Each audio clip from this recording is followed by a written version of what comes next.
in the United States? I'm actually going to give that to Dr. Kandawal to answer, so he can answer some questions, but I think we know mostly the same numbers. I think the burden of heart attacks or heart attack syndromes that we call ACS is about 1.4 to 1.5 million in the United States.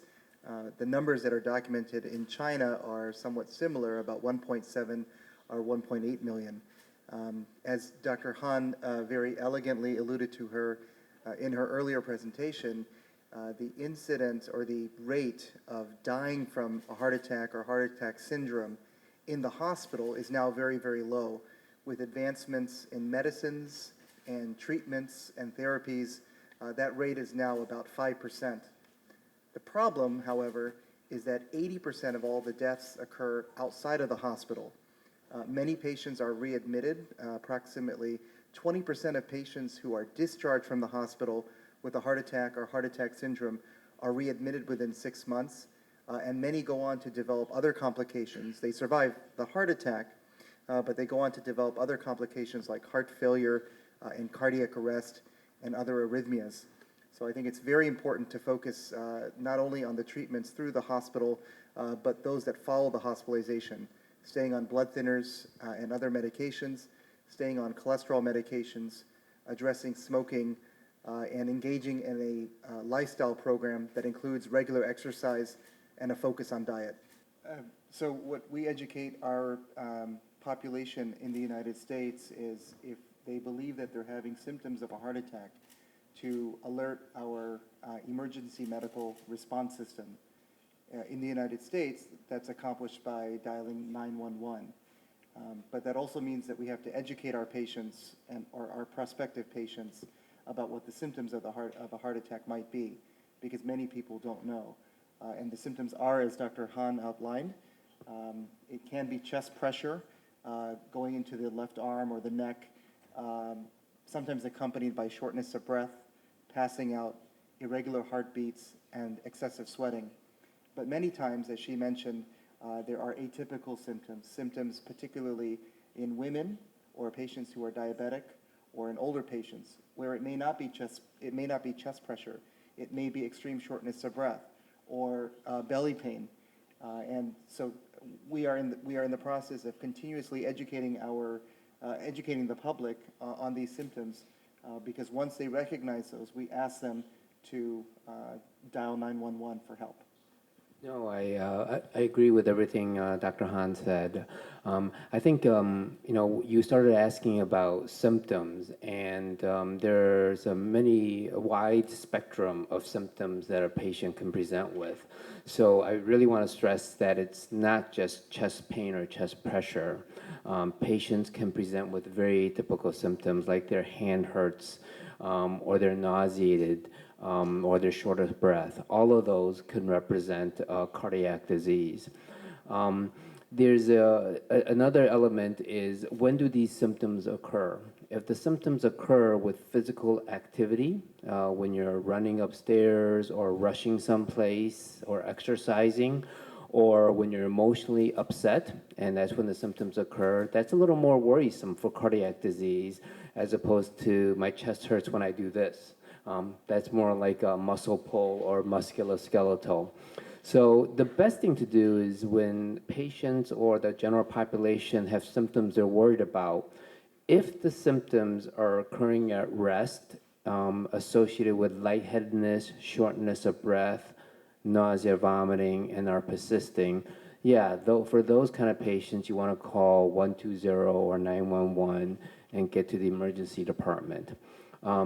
But if they're atypical and they don't occur with physical activity, it's very, very reasonable to see a physician in the outpatient setting and get a history, because a physician who takes a good history can differentiate whether you are at low risk, intermediate risk, or high risk for heart disease. And in many cases, low-risk patients don't need anything special other than don't do this when it hurts, because don't do it. But if it's intermediate risk, I think there's a lot of good testing we can do in the hospital outpatient setting, including exercise stress testing with electrocardiograms, as well as CT scans to look for occult coronary blockages that we can find.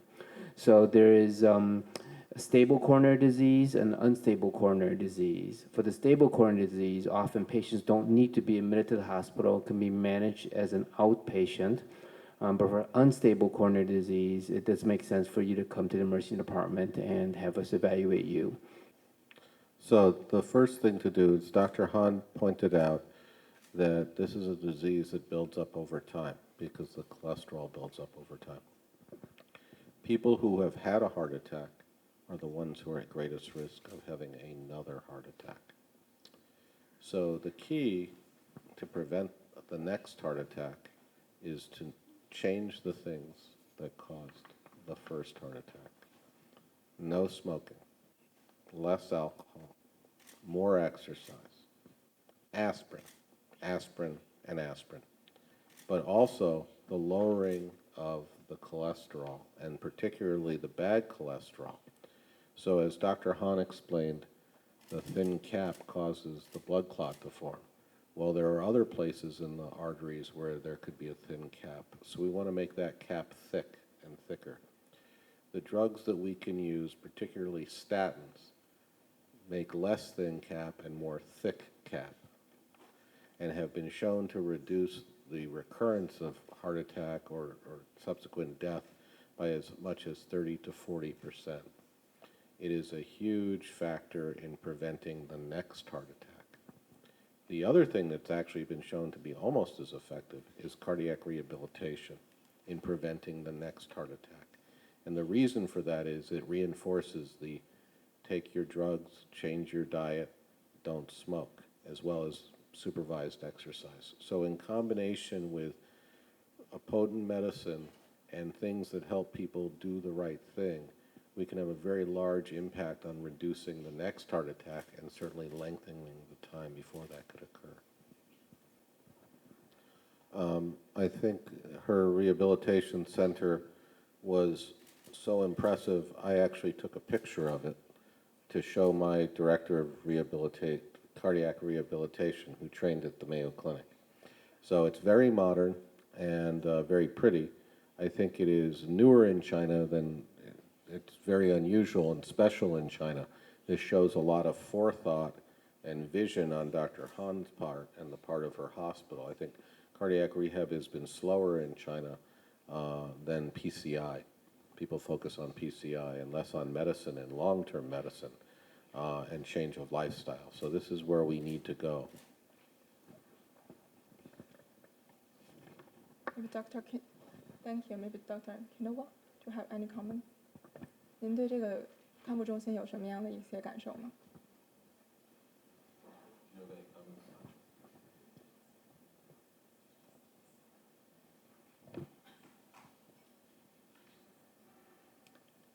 I would just reiterate what Dr. Kugelmass said. I also took a picture because I was very impressed with the progress that has been made.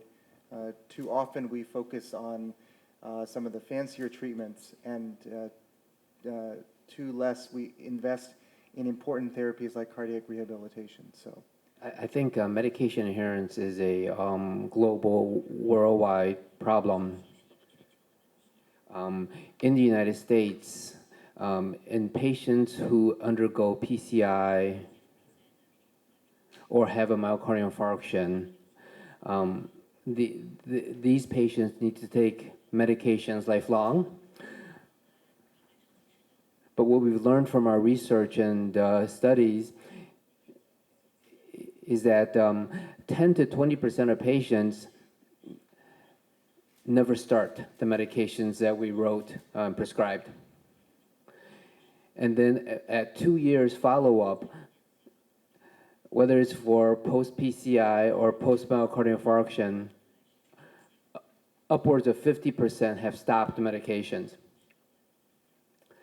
So in the United States, we have not solved this problem yet, and it's probably multifactorial because most U.S. Population have health insurance, so it's not just a cost issue.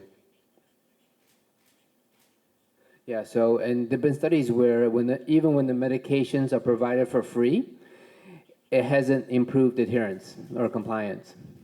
So I agree with Dr. Han that the future really rests with shared decision making to make sure that the patient and physician participate in a conversation discussion so that the patient and family understands why they're taking the medicine, why it's important, and they make the choice aligned with their values, preferences, and goals to continue taking the medicines. Yeah, the decreased mortality rate in the United States has been really the result of 20 to 30 years of both healthcare and public health and changes in lifestyle. During my talk, we talked about the fact that the decrease in cardiovascular mortality, really probably only 10% of that can be attributed to actually the healthcare, putting in stents to treat blockages, doing coronary bypass surgery for blockages, taking medications lifelong. But the majority of the decrease in cardiovascular mortality in the U.S. has really been achieved with more social, environmental, and behavioral changes. And that's been a 30-year journey in the United States. Cardiovascular mortality is really the result of the risk factors for heart disease. So it's not treating the blockages with stents or bypass surgery. It's really treating the underlying reasons and the risk factors why patients develop the blockages in the first place. So the most important risk factors that are modifiable include smoking, hypertension, diabetes, and elevated cholesterol. All those are modifiable potentially with medications, diet, exercise, and lifestyle changes. And it's really up to the physician working with patients and families to try to really modify those risk factors, because if we can bring those risk factors under control, then we have the best possibility of preventing future blockages. In the US, we've advanced so much where smoking rates have really decreased amongst young people. People in high school and grade school, the rates of smoking have significantly declined. Most major US cities have outlawed smoking. You're not allowed to smoke in most restaurants, hotels, or public places. So that kind of cultural change is significant. It's really changing 文化，文化要变，就全部生活的文化要变。That would be my ultimate privilege and pleasure. So I think a lot of work has gone on between the ACC and the Chinese Society of Cardiology over a number of years. A lot of collaboration, a lot of cross visits. Some members of the Chinese cardiology community became fellows or members of the American College of Cardiology, including Huo Yong many years ago. In 2010, the American College of Cardiology actually established a chapter of itself here in China, and those numbers have been growing. There have been numerous conferences or congresses where the ACC and the Chinese Society of Cardiology have worked together. Since 2009, the Chinese Society of Cardiology has had representation and conferences at our annual Congress. For a number of years, we have had an ACC group that participates in a joint session or a joint lectureship at the Chinese Society of Cardiology in Hangzhou. Last year it was in Xi'an. And so there's a lot of collaboration on a lot of different fronts. This is a very good example of a collaborative organization with Pfizer's sponsorship, where we've actually been able to try to come together and create a joint platform for education that can actually impact patient care. So as we said earlier in the day, this program started about a year ago in Beijing, then Shanghai, and then Xi'an, and went through the issues of prevention, and now we're back here in the second year talking about how to actually impact systems of care for a specific disease like myocardial infarction. So I look forward to more collaboration between the Chinese Society of Cardiology and the American College of Cardiology. You're looking at the president-elect of the Chinese Society of Cardiology, and we're sitting here talking and shaking hands. So I think this is only going to go further and allow demonstrable progress in what's really not a national disease, but it's really an international disease. And heart disease is growing in many places. And if we can work together, we can learn from each other, and we don't have to repeat the same mistakes, and we can learn faster. While there are multiple steps, there's still going to be another version of this meeting or this program, which will be in Jinan in early September. The American College of Cardiology will be visiting China as a delegation for the annual Chinese Society of Cardiology Congress. There are other programs in China that we participate in as well. And as I said earlier, the Chinese Society of Cardiology and the American College of Cardiology are going to put on a joint session in Shanghai that's not just for China and the US, but actually for all of Asia Pacific. So Thailand, Indonesia, Malaysia, Japan, Korea, and other nations that have chapters are going to be represented there as well. So the goal is, on the part of the American College of Cardiology and its international section, is to work collaboratively across the globe, not just in China, with other societies to really advance the prevention and treatment of heart disease. And the goal is not for America to come and tell people what to do, but rather for America to work with other people and to, as I said earlier, to learn as much from the rest of the world as we can share with the rest of the world. If I understand the question correctly, you want to know the best ways to prevent heart attacks. Is that correct? I'll narrate a small story, and then I'll tell you my advice. When my children get sick at home, they don't come to me for treatment, even though I'm a physician. They go to their mother. And I think if you want to prevent heart disease, you have to listen to what your mother told you. And I'm being serious. You have to eat well, you have to exercise, and you can't smoke or drink too much.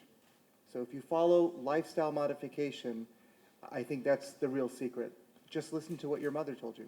I think it's already been said, but if I look at this, I would not adopt what used to be the Western lifestyle. I would go to what's going to become the Western lifestyle, which is less fat, less salt, better food, less processed food, no tobacco, more exercise.